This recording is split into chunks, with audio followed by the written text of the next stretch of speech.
Hello everyone, welcome back to the channel. This $300 PC build is for those looking to get into that entry-level PC building or PC gaming, and especially with the price fluctuations right now, they don't want to break the bank. Let's get started.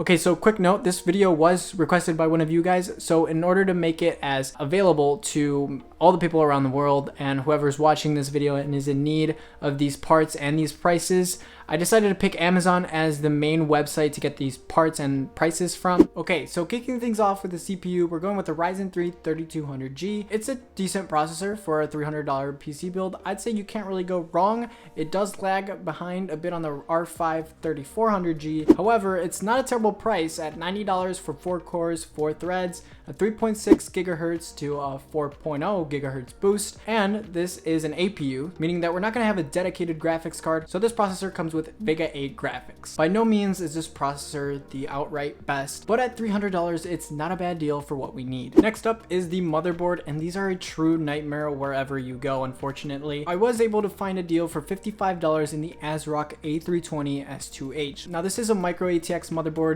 and usually I don't find many caveats in this motherboard, but for $55 and for a $300 PC build, we have to just recognize that 2 DIMM slots is just what we're gonna have to get, especially when prices and availability are through the roof. So if you are watching this in the future and you notice a motherboard that has 4 DIMM slots, meaning it has 4 slots which you can upgrade your memory, definitely pick it up and make sure it's compatible with this CPU, simply because, well, it's not too convenient in the future if you want to upgrade this and you already have dual channel installed. Other than that, this is an AM4 socket. It's going to be compatible with everything else in this PC. There's nothing that will interfere with its compatibilities. It's just that convenience and the upgradability in the end. And speaking of memory, we're going with Patriot Viper series, 2 sets of 4 gigabytes at 3000 megahertz. Now, if you saw my last video, you probably remember me talking about Ryzen CPUs and their relationship with memory and how they thrive under higher clock speeds and dual channel RAM. Now for APUs, which is the CPU in this PC build, it's pretty much crucial that you don't cheap out on the RAM. 3000 megahertz isn't blazing fast, but it's definitely going to get the job done,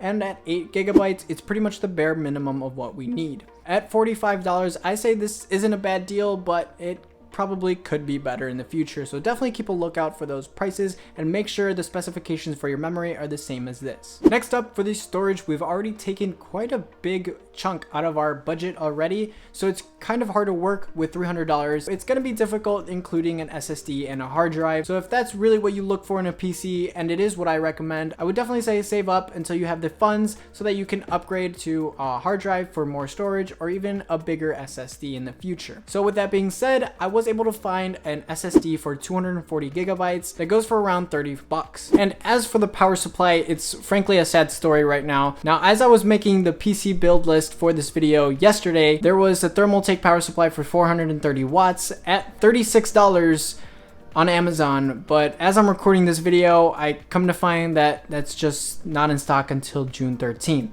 So those plans are foiled. So now I have to recommend an Apevia ATX 450 watt power supply. Now with the mustard and ketchup cables, it is sitting around $32. What I can tell you is that this power supply isn't gonna burn down your house. It is reliable. By no means is it a safety hazard. I just personally haven't worked with this brand in the past, so I can't tell you my personal opinion or a personal recommendation for you to buy it. So with that said, just like many other parts in this PC build, definitely keep a lookout for the prices and availability on other websites in order for this to cater best to your budget.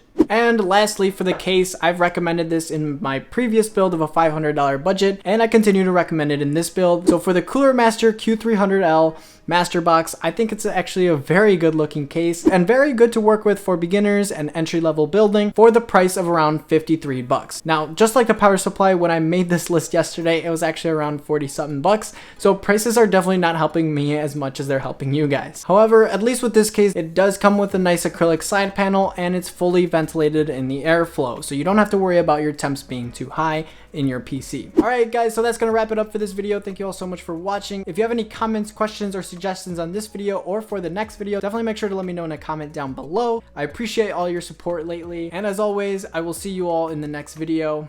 Peace.